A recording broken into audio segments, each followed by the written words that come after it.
at magkakaroon pa ng ikalawang pagdinig pagkat yun nga kinakailangan na meron tayong matitindi, magagaling at malaman ng mga testigo. So nagbubuo pa kami kung sakali at kung hindi, pag-aaralan na lamang natin ang nabunyag nung nakaraang linggo. Yes. Ma'am, in-raise niyo po dun sa timeline ninyo yung events ng pagkaka-arrest ni former President Duterte. And lumalabas po kasi dun sa timeline ninyo, nag-iba yung tono ng administrasyon as the relationship between the two political families soured. Is that an accurate conclusion? You'll have to derive that conclusion. I'm just offering you the timeline. Pero ipinagtapat naman ni Secretary Boying Remulla na talagang nagbago. Tinatanong ko kung kailan nagbago at bakit nagbago at ano yung pagbabago. Sabi niya lahat naman tayo habang tumatanda, natututo at nagbabago ang isipan. Yun lang ang pinaliwanag niya. Pero maliwanag na nagkaroon ng pagbabago.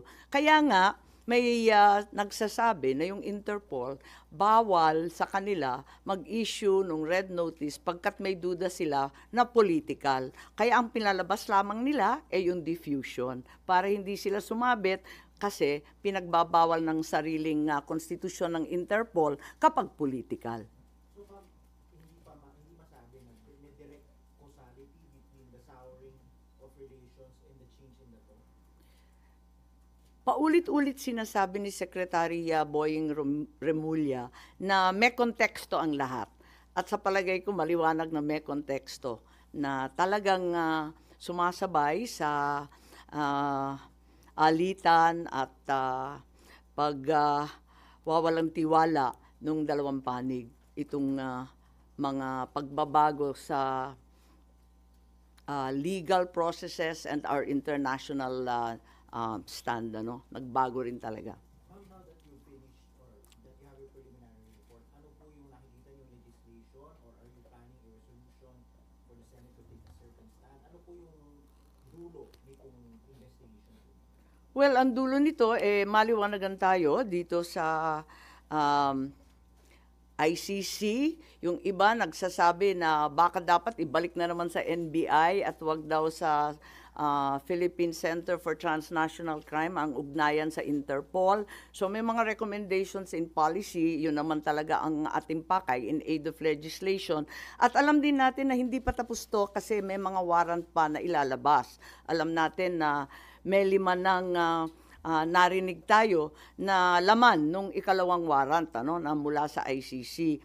Kung tama ba ang proseso, or kung hindi tama ang proseso, hindi na dapat maulit. So, importante yon. At syempre, yung mga OFW natin na nasa ibang bansa, nanganganib talaga at natatakot kung dito mismo sa sariling bansa, natatangay ang isang dating Pangulo na may edad na at may sakit. Paano pa raw sila? Kaya nais nilang malaman kung ganun na pinaglalaban natin yung mga na peperwisyo, na ko-convict pa sa ibang bansa, pinaglalaban natin na makauwi, paano ba ang sitwasyon ni Presidente? Ngayon, isa pa, medyo marami pong galit at nananawagan sa akin at tinetext ako, sinong mananagot dito sa nangyari? Kasi hindi naman po pwede na nakalusot ng basta. Ma'am, ito bang initial findings ninyo naging basis para kumalas na kayo sa alyansa o dahil sa nakalipas na 2 political rally ng alyansa ay hindi na kayo na-mention ng Pangulo Bongbong Marcos Jr.? Kasi sinabi ko naman na talagang sa patuloy nilang pagbabanggit ng executive privilege, sub judice, ng national security, talagang parang mistulang nagtatago ang ating gobyerno ng mahahalagang katotohanan. At hindi ko talaga matanggap, kaya't kinakailangan malaman natin at hayaan na lamang ako na malaya na magsiyasat para malaman ng taong bayan ano nga talaga ang mga pangyayari, kung may nalabag na batas at kung ano ang pagbabago or bagong legislasyon na kinakailangan. At tulad ng sinabi ko naman, mula pa nung umpisa ng halalan, mananatili akong independent. Dahil higit sa anumang politikal na pakinabang, dapat manaig ang soberanya ng bansa at ang tunay na katarungan para sa bawat Pilipino. So, ma'am, wala kayong pag-uusap pa rin ni Pangulong Bongbong Marcos Jr.? Oo, wala, matagal na yun. Oo. So, sa tingin niyo, minasama ng Pangulo yung pagkandak niyo pa ng hearing tungkol sa nangyaring pag-arrest? Parang ganun ang lumalabas na hindi ko naman maintindihan. Pagkat para sa akin, masyadong naging emosyonal, galit, at taranta ang taong bayan. At nakita naman natin, naglabasan sa kalsada, nag-iiyakan, nagpoprotesta. Kaya imbis na lumala pa itong sitwasyon na to, minarapat ko na alamin kung ano talaga ang nangyayari para kumalma tayong lahat at maanalisa kung ano talaga ang nangyari. Kaya lang, eto nga, hindi ko naman intensyon na anti-administration yung hearing. As a matter of fact, kung maaalala ninyo, halos lahat ng testigo galing gobyerno. Hindi ko naman alam yung mga sagot nila. Kaya nga ako nagtatanong kasi hindi ko alam yung sagot. Malay ko ba kung anong sasagutin nila? Nung hindi sila magkasundo at hindi tumutugma yung mga sagot nila, hindi maganda yung itsura ng pamahalaan, nagalit yata sa akin na nabunyag yon sa aking hearing. So, Po. can we say, ma'am, na parang nasira ang relasyon niyo ng Presidente because of that? Hindi, matagal na kami hindi masyado nag-uusap, maraming humaharang, matagal na. Oo. Mas lumalim pa. Nakikita ko lang pag public events. Oo. At saka mabilis lang yon, maraming tao, ganun. Ma'am, sabi niyo, kaya ka nag-conduct ng hearing kasi nga lumalalim na yung divisiveness sa Yes. bansa. Pero dun sa naging result ng inyong hearing, sa tingin niyo mas lumalim pa instead na ma-address? Lumalim ang emosyon in the sense na nakita nila na maraming pagkakamali, at least yung tatlo na binanggit ko, na paulit-ulit na rin lumalabas sa social media. Kung tutuusin, very contrapuntal na siya, very anticlimactic na siya. Kasi paulit-ulit na yung lumalabas pati sa mainstream. Lumalalim ang ating kaalaman at mas lalo tayong nagagalit kasi labis-labis na ang dagok sa ating soberanya. At nababalitaan natin, labas-masok ang Amerika. Kahit hindi EDCA sites, ang katutak pa daw na Typhoon missiles ang pinapasok. Labas-masok din ang China sa ating karagatan at sa West Philippine Sea. Ngayon, dinadampot na lamang ang mamamayang Pilipino at dinadala sa The Hague. May natitira pa ba sa bansang Pilipinas? Nakakaawa naman tayo kung ganyan. So, kung lumala, sa palagay ko, lumalim ang pag-uunawa ng taong bayan. I think yun ang kontribusyon. Kasi maski pro Duterte, pro Marcos, hindi na naging partisan, parang lahat medyo nagkaliwanag ng kaunti kahit papano. Ma'am, sino yung sinasabi niyo parang nagalit yata sa inyo nung hearing? Is it President Marcos? Yes. And you confirm this by, or you just feel it because you're his sister? Hindi kasi nung umpisa, sabi nila, hindi na daw makikilahok yung gobyerno. Pagkatapos noon, ang dami-dami ng testigo. Sabi ko, okay na. Ang dami-dami, nagpapadagdag pa nga sila ng pangalan, nagpadagdag pa nga sila ng upuan, kinapos pa nga tayo ng pagkain. Nandain nila 3 kwarto tayo, di ba? Tapos akala ko, prepared na prepared. Sabi ko, ayos to.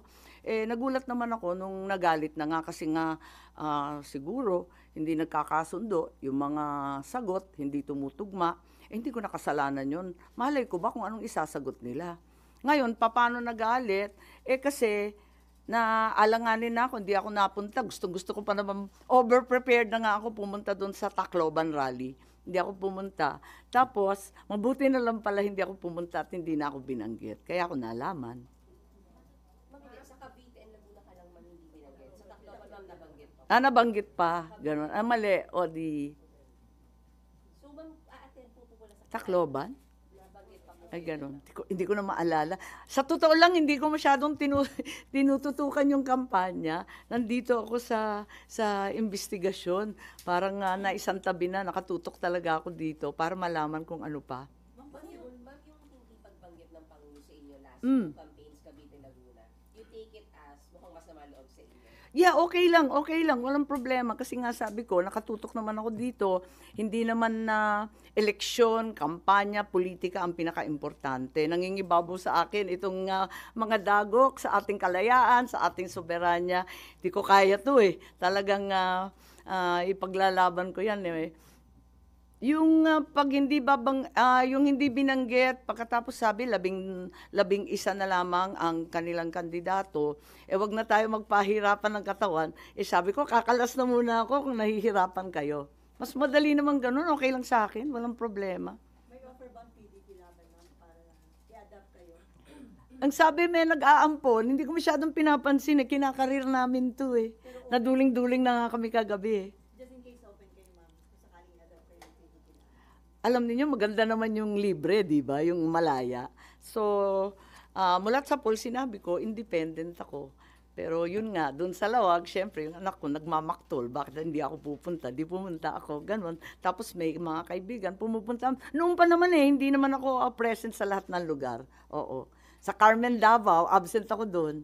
Ayun. Tsaka sa Dumaguete yata, ewan ko, saan ko ba hindi masyadong pinuntahan. Pero wala nakikipag-usap right now sa inyo, ma'am, para mag-offer na. Wala naman. Siguro,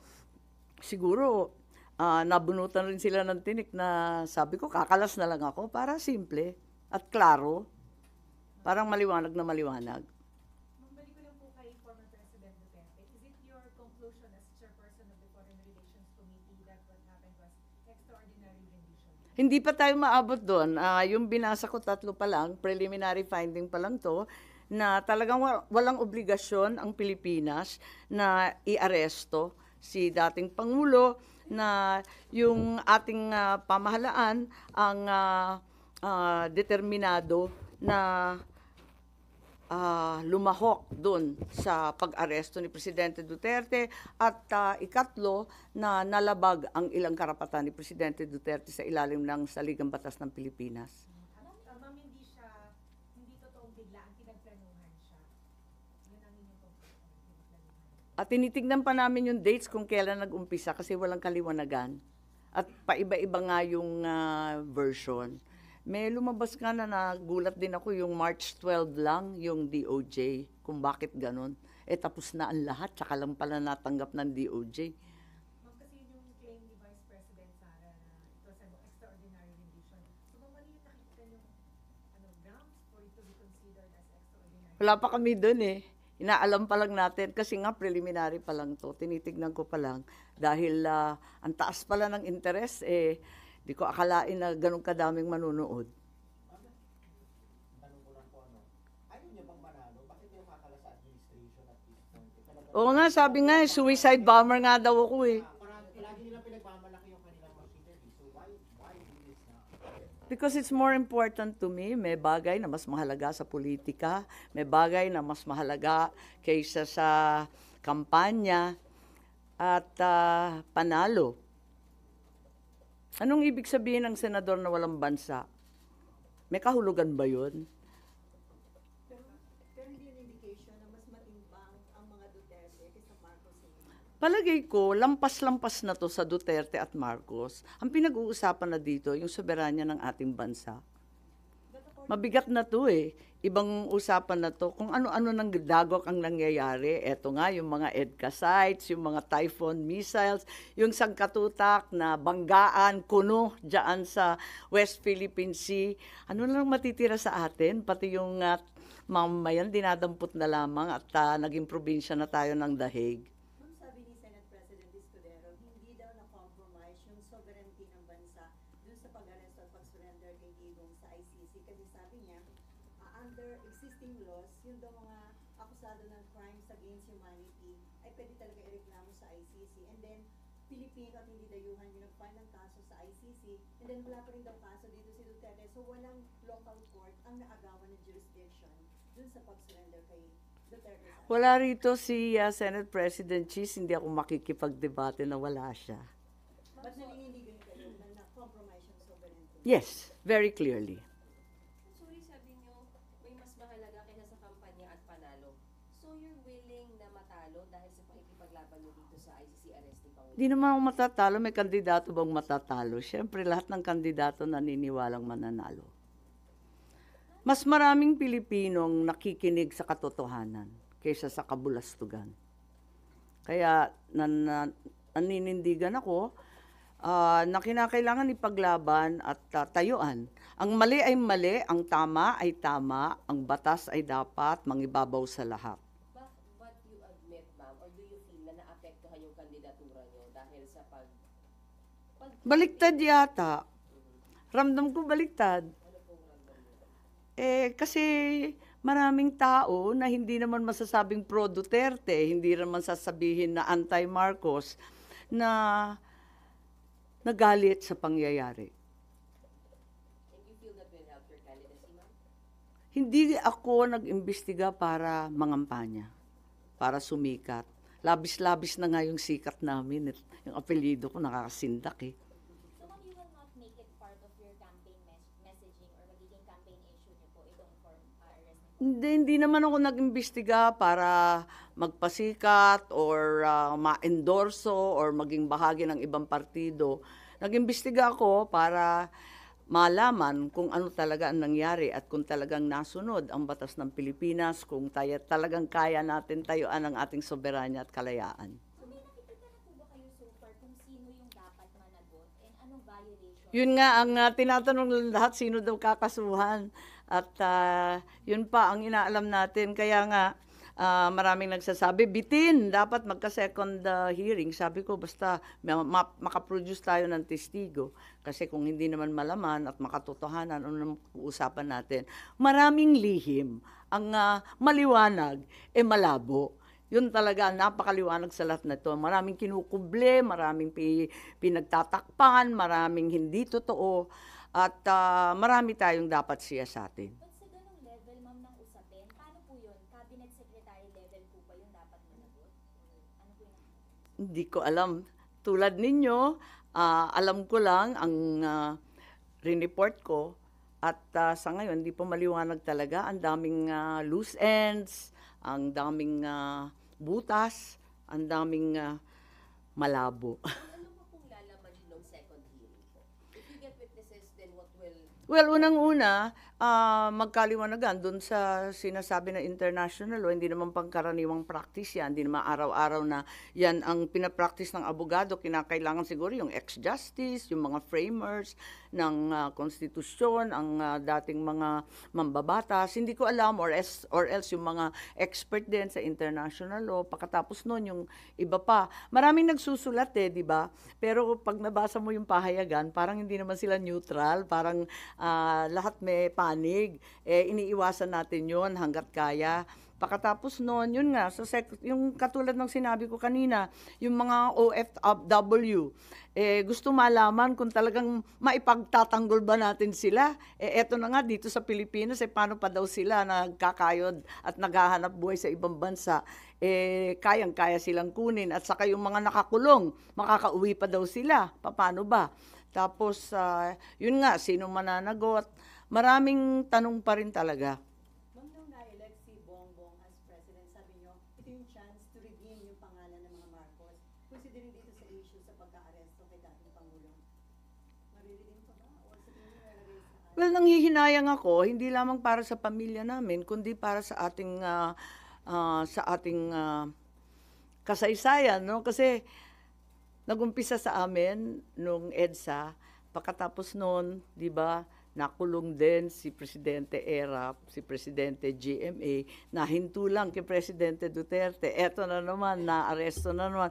Umpisa na naman ba natin itong siklo ng paghihiganti, ng balikan, kapag wala ka na sa kapangyarihan, babanatan. Parang ako'y naaawa sa Pilipinas. Kung ganito na lang tayo, paano pa tayo uunlad? But you're still hoping na matapos ni Bongbong Marcos yung kanyang term ng maayos. Siyempre, oo. Pero ang dami ng problema talaga. Pero ma'am, yung banatan na sinasabi niyo, di ba nagsimula yung banat galing sa dating presidente kasi started yung nasa timeline din yun na sinimulan niyang banatan si Pangulong Bongbong Marcos. Tignan natin ng maigi kasi Naaalala ko, andito ba yung kodigo? Meron rin kasi nag-umpisa yung kay VP Sara. Kasi nag-umpisa yung kay VP Sara noong July 2023. Hindi ako abogado ni VP ha, pero tinitignan ko lang yung date, nandyan sa timeline. Can we please go to 5 July 2023? Ayun. Parang nag-umpisa, doon nag-umpisa sa July, nung humarap sa Kongreso. At yung confidential fund na dinidikdik, uminit ng September, October, ayun. At parang tulad ng sino mang ama, nagalit na siguro si Presidente Duterte. At nung 28 January 2024, ayun na. Nagwawala na siya sa Davao. Matignan ninyo yung mga date na, kaya nga ako naglagay ng timeline, sabi nga nila, dapat yung timeline, yung mga legal lang. Pero hindi natin maiiwasan na may kinalaman to sa mga pangyayari dito sa Pilipinas. Ma'am, honestly, Yung ating timeline ang magsasabi kung sino talaga ang nauna. Tulungan na lang ninyo ako na dagdagan pa to, i-fill in the blanks at buuhin. Yes. do you fear na yung nangyari kay dating Pangulong Duterte, posibleng mangyari din sa pamilya nyo na ma-ICC din kayo once you're not in power anymore? Kasi nangyari sa dating presidente. Yun na nga ang sinasabi ko na nakakahiya itong nangyari. Apakalungkot natin bilang Pilipino para tayong failed state. Hindi naman siguro, andyan pa rin ang ating mga husgado, magagaling ang ating huwes at abogado. Bakit naman tayo nauwi sa ganito? At tulad ng sinabi mo, kung nangyari minsan, pwedeng maulit. So you fear, you worry na baka mangyari din sa inyo, ma'am. Wag hindi na Pangulo yung kapatid niyo. I think it's speculative. Fear is hard to express at this point. Ma'am, si JPE may warning doon sa mga OFWs na kung daw makikinig doon sa panawagang zero remittance kasi pwede daw yung Congress i-cancel or suspend yung mga tax exemption o tax incentives na binibigay sa kanila. Nakita ko nga maintang ulo nila kay Johnny. At ako, nararamdaman ko ang paghihimutok ng ating mga OFW. Ramdam na ramdam ko. Kaya nga, mahalaga itong pagsisiyasat para una, malaman natin kung karapat-dapat ba ang nangyari kay Presidente Duterte at kung sakali maiuwi pa ba natin yan. Ikalawa, kung ano ang magagawa natin para sa mga OFW natin na napipinsala o di kaya na paghahatulan doon sa ibang bansa. Pero yung paghihiganti na babanatan mo rin ng tax, ng yung mga travel tax na sinasabi at yung iba pang benepisyo, wag naman, wala namang ganunan, pambihira naman. Sila na nga nagbubuhay ng ekonomiya natin, sila pa ang uupakan natin. Hindi naman yata tama yun. But you're hoping na sana wag nilang gawin yun kasi ang maapektuhan, hindi lang yung family nila, kundi economy natin. Well, naintindihan ko sila to what extent na talagang gagawin nila, hindi ko alam. Pero malaking tulong sila sa ating ekonomiya. Sila talaga nagpapalutang na napakaraming pamilya rito, lalong-lalo na sa Ilocos. Kaya alam na alam ko yan. So against kayo doon sa possibility na i-suspend yung mga incentives nila? Wag naman. Walang ganyanan. Oo. Baka mainta ulo. Ma'am, sabi po ninyo, meron pa pong next hearing malamang. Hindi ko pa sure kasi nga nagbubunga kami ng testigo. Kung sakali, agad-agad sasabihan ko kayo. Opo. Pero ma'am, kung magkaroon, do you expect na mag-cooperate or may mahuhugot pa kayo from the executive side particularly? Hindi ko nga alam kasi marami nga nagsasabi, nagalit, bakit nagkaganon. Abay, hindi ko naman sinasadya, hindi naman anti-administration. Inimbita ko nga, puro gobyerno. Halos wala ang testigo yung kabila. Kung hindi pa nag-video call si VP Sara, wala na yung kabila, sa totoo lang. Kaya't yun nga, sana lumahok pa rin sila, sana bigyan pa tayo ng linaw at maisaayos natin ang mga datos at yung mga pangyayari.